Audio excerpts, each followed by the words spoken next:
नमस्कार, आप देख रहे हैं बीसीसी न्यूज। मैं हूं रमा धीमान। आइए बुलेटिन की शुरुआत करें, लेकिन उससे पहले हेडलाइंस।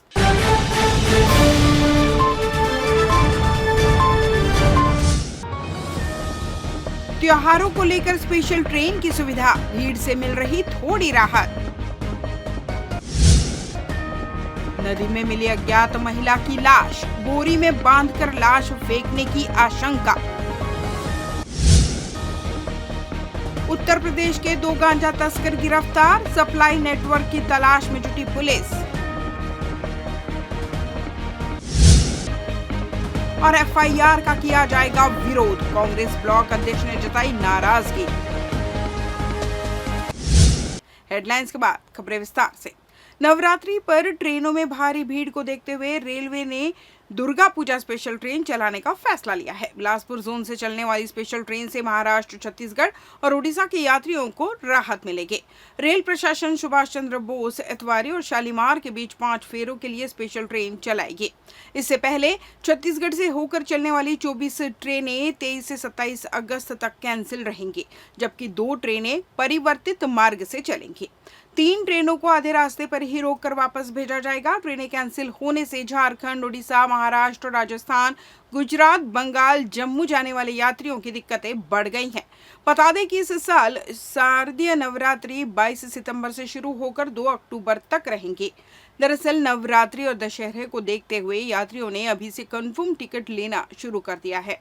इस दौरान यात्रियों की संख्या बढ़ने की वजह से ट्रेनों में कंफर्म बर्थ नहीं मिल रहा है, साथ ही कंफर्म बर्थ के लिए मारामारी हो रही है।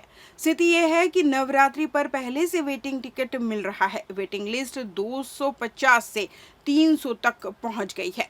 सबसे ज्यादा दिक्कत उड़ीसा और महाराष्ट्र जाने वाली रूट पर है। यही वजह है कि रेलवे ने यात्रियों की सुविधा को देखते हुए स्पेशल ट्रेन चलाने का फैसला लिया है। छत्तीसगढ़ हाईकोर्ट ने उच्च न्यायिक सेवा के अफसरों का प्रमोशन और ट्रांसफर आदेश जारी किया है। 19 सिविल सीनियर जजों को एडिशनल सेशन जज बनाया गया है, वहीं 27 सीनियर सिविल जजों का तबादला किया गया है। इसके साथ ही उच्च न्यायिक सेवा के अन्य अफसरों का भी तबादला आदेश जारी किया गया है। बता दें कि राज्य शासन ने 12 अगस्त को 19 सीनियर सिविल जजों को प्रमोशन देने का आदेश जारी किया है। प्रमोशन और नियुक्ति देने के साथ ही हाईकोर्ट से उनकी पोस्टिंग आदेश जारी करने की अनुशंसा की गई, जिस पर हाईकोर्ट के रजिस्ट्रार जनरल मंसूर अहमद ने शुक्रवार को इन अफसरों का पदस्थापना आदेश जारी किया। हाईकोर्ट के रजिस्ट्रार जनरल ने उच्च न्यायिक सेवा के अधिकारियों का प्रमोशन और ट्रांसफर आदेश जारी किया है। इसके तहत 27 सीनियर सिविल जजों का भी स्थानांतरण किया गया है। जारी आदेश के अनुसार रायपुर में राज्य उपभोक्ता फोरम में पदस्थ संयुक्त रजिस्ट्रार मोना चौहान को बिलासपुर में एडिशनल सेशन जज बनाया गया है। हाई कोर्ट ने रेल संपत्ति से जुड़े अपराधों की सुनवाई के लिए स्पेशल कोर्ट का गठन किया है। पूर्व में जारी अधिसूचना को निरस्त करते हुए अब नए आदेश के तहत रेल संपत्ति विधि विरुद्ध कब्जा अधिनियम 1966 और रेलवे एक्ट 1989 से जुड़े अपराधों की सुनवाई के लिए विशेष न्यायालय नियुक्त किया गया है। नए आदेश के मुताबिक रायपुर में पदस्थ न्यायिक मजिस्ट्रेट प्रथम श्रेणी मयंक सोनी को विशेष न्यायालय का पीठासीन अधिकारी नियुक्त किया गया है। जिले के पचपेड़ी थाना क्षेत्र के ग्राम शिव टिकारी में रविवार को उस समय सनसनी फैल गई जब शिवनाथ नदी के किनारे बोरी में बंधी हुई महिला की लाश मिली। जानकारी के अनुसार रविवार दोपहर लगभग 12 बजे ग्रामीणों ने नदी किनारे बोरी को देखा, जिसमें से दुर्गंध आने पर उन्होंने नजदीक जाकर जांच की और घटना की सूचना तुरंत पुलिस को दी गई। मौके पर पहुंची पुलिस ने बोरी खोलने पर पाया कि अंदर पत्थर और लोहे के तार से बंधा हुआ महिला का शव था।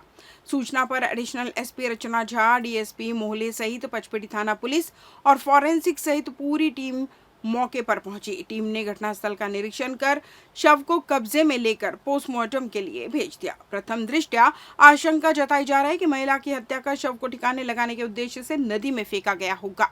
शव लगभग 4 से 5 दिन पुराना बताया जा रहा है। पुलिस ने आसपास के गांव में अज्ञात महिला की पहचान के लिए पतासाजी शुरू कर दी। वहीं महिला के हाथों में टैटू से महादेव लिखा है, जिस आधार पर शिनाख्ती के प्रयास किए जा रहे हैं। अधिकारियों का कहना है कि शव की शिनाख्त के बाद ही आगे की जांच और कार्रवाई की दिशा तय होगी। वहीं फॉरेंसिक टीम ने घटनास्थल से सबूत जुटाए हैं। फिलहाल पुलिस अज्ञात महिला की शिनाख्त और हत्या की वजह का पता लगाने में जुटी हुई है। यह मामला हत्या और साक्ष्य छिपाने की गंभीर साजिश की ओर इशारा करता है, जिसे लेकर पुलिस टीम लगातार जांच कर रही है। सड़क सुरक्षा और मवेशियों की जीवन रक्षा की दिशा में बिलासपुर यातायात पुलिस ने एक अनोखी पहल शुरू की है। वरिष्ठ पुलिस अधीक्षक रजनीश सिंह के निर्देश और अतिरिक्त पुलिस अधीक्षक यातायात राम गोपाल करियारे के मार्गदर्शन में नेशनल व स्टेट हाईवे सहित प्रमुख मार्गों पर घुमंतु मवेशियों के गले में रेडियम पट्टियां बांधी जा रही है। अब तक जिले में 10,000 से अधिक मवेशियों को रेडियम पट्टी पहनाई जा चुकी है। इस अभियान में स्वयंसेवी संस्थाएं, गौ सेवक और आम नागरिक भी बढ़ चढ़कर सहयोग कर रहे हैं। रेडियम पट्टी लगने से वाहन चालकों को अंधेरे में दूर से ही मवेशियों की मौजूदगी का पता चल जाता है और सड़क दुर्घटनाओं पर प्रभावी नियंत्रण संभव हो रहा है। यातायात पुलिस ने Pendudi bypass, Bodsera, Amsena, Belmundi, Sambalpuri, Bhojpuri toll plaza, high court road, Talapara, Mudipara सहित कई ब्लैक स्पॉट को चिन्हित कर वहां विशेष अभियान चलाया। बरसात में मवेशी अक्सर सड़कों पर सूखी जमीन और वाहनों की हवा से राहत पाने बैठ जाते हैं, जिससे दुर्घटनाओं की संभावना बढ़ जाती है। पुलिस प्रशासन ने मवेशी मालिकों से अपील की है कि वे अपने मवेशियों को खुले में ना छोड़ें। लापरवाही बरतने वालों के खिलाफ आपराधिक प्रकरण दर्ज किए जा रहे हैं। अधिकारियों का मानना है कि नागरिकों के सहयोग और जागरूकता से न केवल मवेशियों की जान बचेगी, बल्कि मानवीय क्षति की संभावनाएं भी काफी हद तक कम होंगी। लेते हैं एक छोटा सा ब्रेक। पिछले 17 वर्षों से रियल एस्टेट के क्षेत्र में दे रहे हैं अपनी सेवाएं और लगातार शहर की जनता को एक नई लिविंग लाइफस्टाइल। अपने कार्यों एवं सेवाओं के माध्यम से लाखों लोगों की उम्मीदों को दिया है आकार। इसलिए जिले में ही नहीं, पूरे प्रदेश में इनकी पहचान है बरकरार। आपके सपनों के घर को हकीकत में बदल कर है दिखाना, इसलिए आपके लिए लेकर आए हैं भाटी आशिया।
ब्रेक के बाद आपका स्वागत है। बढ़ते हैं अगली खबर की ओर। गांजा तस्करी के मामले में बिलासपुर पुलिस को बड़ी सफलता हाथ लगी है, जिसमें पुलिस ने 2 आरोपियों से 21 किलो से अधिक गांजा बरामद किया। जानकारी के अनुसार पुलिस को मुखबिर से सूचना मिली कि यूपी में रहने वाले 2 लोग ट्रेन के माध्यम से दुर्ग जिले से गांजा लेकर प्रयागराज जा रहे हैं, जिसकी जानकारी जिले के एसएसपी रजनीश सिंह को दी गई, जिन्होंने मामले की गंभीरता को देखते हुए तत्काल टीम गठित की। एसएसयू और सिविल लाइन की टीम उसलापुर स्टेशन में घेराबंदी कर ट्रेन के आने का इंतजार कर रही थी और जैसे ही ट्रेन उसलापुर स्टेशन पहुंची तो पुलिस की टीम ने 2 संदिग्ध लोगों की जांच की, जिसमें सूटकेस में 21 किलो गांजा जब्त किया गया। और आरोपियों को गिरफ्तार कर सिविल लाइन थाने में पूछताछ की गई। बताया जा रहा है कि गांजे के साथ पकड़ा गया एक आरोपी अपने आप को आर्मी ऑफिसर बता रहा था। बहरहाल यूपी में रहने वाले 2 गांजा तस्करों को पुलिस ने गिरफ्तार कर न्यायिक रिमांड पर जेल भेज दिया है। आपको बता दें, जिले के एसएसपी रजनीश सिंह नशे के खिलाफ अभियान चला रहे हैं, जिसके तहत नशे के खिलाफ लगातार अभियान चलाया जा रहा है। साथ ही नशे के पैसों से खरीदी गई संपत्ति को राजजब्त करने प्रकरण बनाए जा चुके हैं। सूचना मिली थी कि 2 व्यक्ति गांजा लेकर आसपास घूम रहे हैं, जिस पर पुलिस ने एसीसीयू की टीम के साथ घेराबंदी की और 2 युवकों को गांजे के साथ पकड़ा। उनके पास एक आर्मी का आईडी कार्ड भी था, जिसका वो इस्तेमाल कर रहे थे। जब जांच किया गया तो पता चला कि उक्त आईडी कार्ड फर्जी है, जिस पर पुलिस ने एनडीपीएस एक्ट की धाराओं के साथ साथ कूट रचना के संबंध की धाराएं बीएनएस एक्ट के तहत भी इसमें शामिल की गई, अपराध में शामिल की है और इसमें विवेचना की जा रही है। दोनों युवकों की गिरफ्तारी की जा चुकी है। उनसे विस्तृत पूछताछ की जा रही है कि ये माल कहाँ से ला रहे थे और कहाँ ले जाने वाले थे। पुलिस इस मामले में एंड टू एंड कार्रवाई कर रही है और ये चूँकि ये मात्रा 21 किलो की है, इसलिए इसमें वित्तीय जांच भी की जाएगी और जो तस्करी करने वाले हैं इनकी संपत्ति भी जब्त की है। छत्तीसगढ़ प्रदेश तृतीय वर्ग शासकीय कर्मचारी संघ द्वारा प्रांतीय अधिवेशन के कार्यक्रम का आयोजन देवकीनंदन दीक्षित सभागार में आयोजित किया गया, जिसमें बड़ी संख्या में संघ के लोग मौजूद रहे। बता दें, तृतीय वर्ग शासकीय कर्मचारी संघ के अध्यक्ष का कार्यकाल 3 वर्षों का होता है, जिसके बाद नए अध्यक्ष का चुनाव किया जाता है। इसी कड़ी में देवकीनंदन दीक्षित सभागार में प्रांतीय अधिवेशन के आयोजन किया गया, जिसमें अध्यक्ष पद के लिए 2 लोगों ने फॉर्म भरा था, जिसमें पवन कुमार शर्मा को प्रदेश तृतीय वर्ग शासकीय कर्मचारी संघ का अध्यक्ष चुना गया। इस कार्यक्रम में बिलासपुर विधायक अमर अग्रवाल, मेयर पूजा विधानी के साथ ही संघ के पदाधिकारी और कार्यकर्ता मौजूद रहे। कार्यक्रम के दौरान विधायक अमर अग्रवाल के सामने संघ के लोगों ने अपनी समस्या बताई, जिस पर विधायक ने उनकी समस्या को ऊपर तक पहुंचाने की बात कही। वहीं प्रदेश तृतीय वर्ग शासकीय कर्मचारी संघ के पूर्व अध्यक्ष ने नवनिर्वाचित अध्यक्ष को बधाई देते हुए इस संगठन को हमने 3 सालों तक मजबूत रखा और अब ये जिम्मेदारी नए अध्यक्ष के कंधे पर है, जो अपनी जिम्मेदारी पूरी ईमानदारी से निभाएंगे। नवनिर्वाचित अध्यक्ष पवन कुमार ने कहा कि कर्मचारियों की समस्या को सरकार तक पहुंचाना उनकी पहली प्राथमिकता रहेगी। साथ ही समयमान, वेतनमान, पदोन्नति और नए जिलों में भर्ती के अलावा अन्य मुद्दों को लेकर सरकार से बात की जाएगी। न्यायधानी बिलासपुर में रविवार को यश पैलेस में मैड क्षत्रिय मारवाड़ी सोनी समाज द्वारा राज्य स्तरीय स्नेह मिलन एवं सम्मान समारोह का भव्य आयोजन किया गया। इस आयोजन में पूरे प्रदेश से समाज के प्रतिनिधियों, परिवारों, महिलाओं और युवाओं ने उत्साहपूर्वक भाग लिया। समारोह में न केवल आपसी एकता और परिचय का अद्भुत उदाहरण प्रस्तुत किया, बल्कि समाज सुधार, शिक्षा, जनसेवा और संस्कृति संरक्षण की नई पहल का भी संदेश दिया। कार्यक्रम के मुख्य अतिथि विधायक अमर अग्रवाल ने कहा, समाज जब मजबूत होता है तभी राष्ट्र मजबूत बनता है। भारत की संस्कृति हजारों वर्षों से इसलिए जीवित है क्योंकि यहाँ की सामाजिक व्यवस्थाएं मजबूत है। चुनौतियों का सामना करने के लिए समाज को संगठित होकर आगे बढ़ना होगा। उन्होंने कानून व्यवस्था को किसी भी सरकार की पहली प्राथमिकता बताते हुए कहा कि भाजपा सरकार के कार्यकाल में छत्तीसगढ़ में इसे हमेशा सर्वोच्च प्राथमिकता दी गई। वहीं छत्तीसगढ़ सराफा एसोसिएशन के अध्यक्ष कमल सोनी ने जानकारी दी कि मैड सोनी समाज देश के कई राज्यों, राजस्थान, गुजरात, महाराष्ट्र, उत्तर प्रदेश, मध्य प्रदेश और छत्तीसगढ़ में स्वर्ण आभूषण व्यवसाय के माध्यम से अपनी विशिष्ट पहचान बनाए हुए है। उन्होंने बताया कि समाज का यह राज्य स्तरीय आयोजन सामाजिक एकजुटता को और मजबूत करेगा, साथ ही शिक्षा, जनसेवा और समाज सुधार के लिए नई पहल की रूपरेखा भी बनेगी। कार्यक्रम की मुख्य अतिथि पूर्व मंत्री एवं विधायक अमर अग्रवाल और महापौर श्रीमती पूजा विधानी रहीं।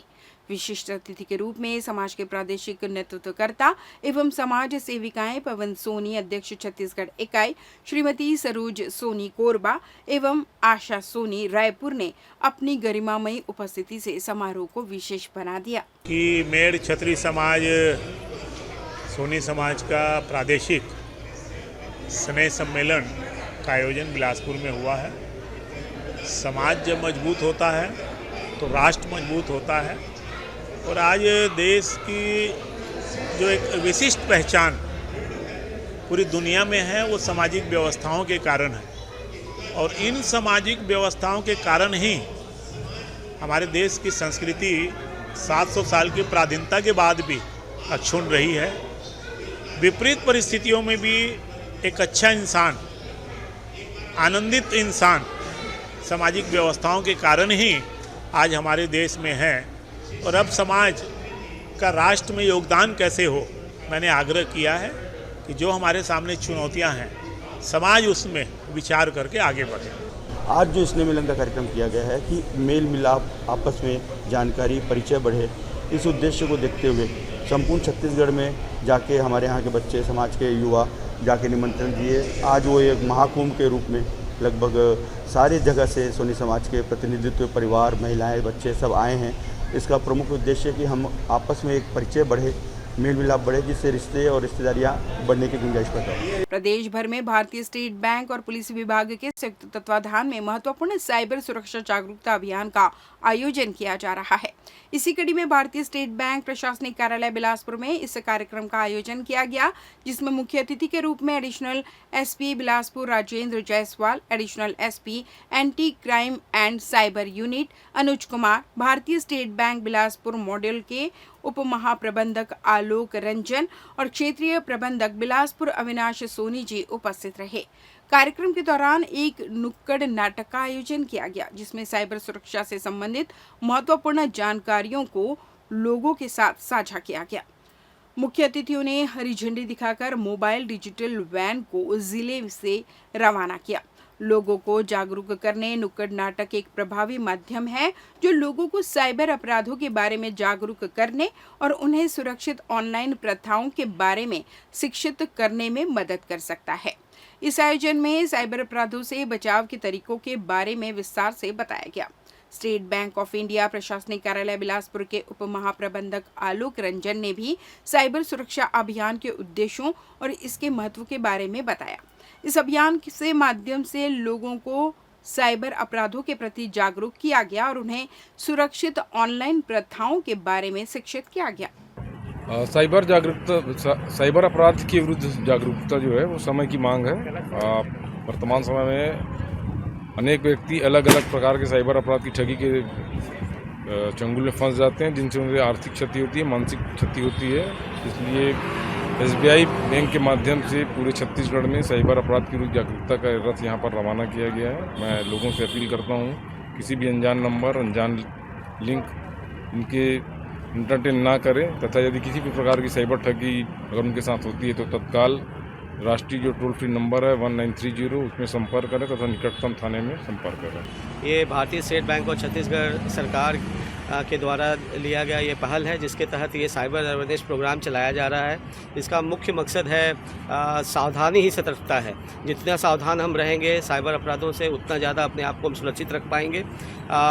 स्टेट बैंक के रूप में हम सदा ही इसके लिए तत्पर हैं कि ग्राहक जागरूक हो, वह अपने किसी भी तरह के गोपनीय इंफॉर्मेशन जो है वो किसी के साथ से, किसी भी अनजान व्यक्ति के साथ शेयर ना करें और किसी भी धोखाधड़ी की अवस्था में 1930 जो हमारा राष्ट्रीय टोल फ्री नंबर है उस पर कॉन्टैक्ट करें।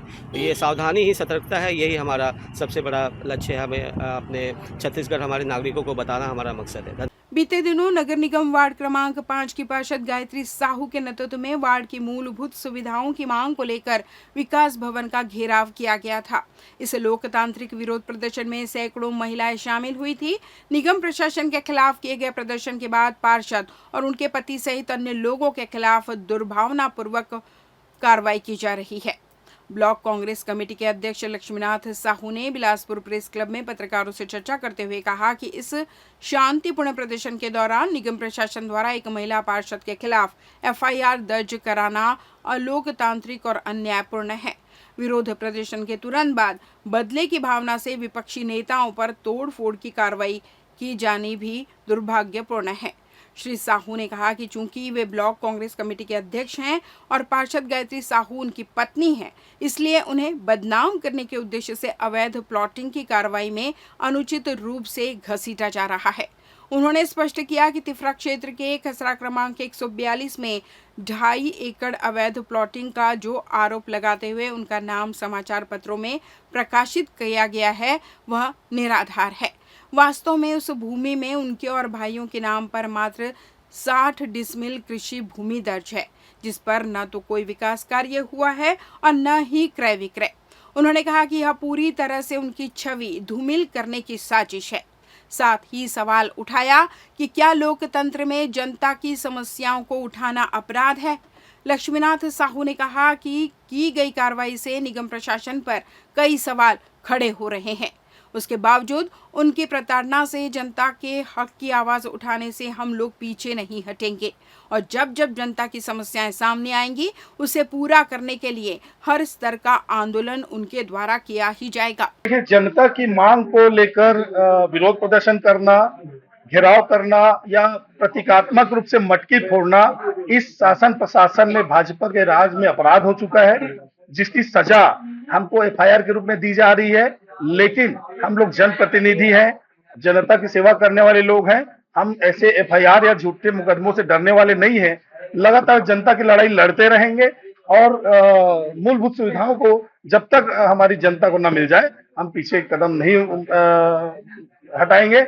और साथ ही साथ जिस प्रकार से हमें आर्थिक रूप से नुकसान पहुंचाने की साजिश, हमें बदनाम करने की साजिश निगम प्रशासन द्वारा की जा रही है, वो स्पष्ट करे कि किसके इशारे में इस प्रकार की कृत्य किए जा रहे हैं। ऐसे कौन सी ताकतें हैं जो एक धरना प्रदर्शन, वो भी मौलिक अधिकारों को लेकर, मूलभूत सुविधाओं को लेकर हमने किया। हमने इतना बड़ा अपराध नहीं कर दिया कि हमारे को व्यक्तिगत रूप से टारगेट किया जा रहा है और हमें किसी भी प्रकार में हमारा नाम घसीटकर बदनाम भी की जा रही है। व्हाइट प्लॉटिंग के नाम पर हमारा नाम घसीटकर बदनाम किया जा रहा है, जबकि वहां पर हमारे द्वारा किसी प्रकार की ऐसी कोई कार्रवाई नहीं की गई है। अगर ऐसा है तो निगम प्रशासन सिद्ध करे कि जो अखबारों में प्रकाशित की गई है, जिस खसरे नंबर में हमारे द्वारा यदि प्लॉटिंग की गई है, उसका तथ्य नगर निगम प्रशासन उपलब्ध कराए। इस बुलेटिन में बस इतना ही। अगले बुलेटिन में आपसे फिर मुलाकात, तब तक मुझे दीजिए विदा। नमस्कार।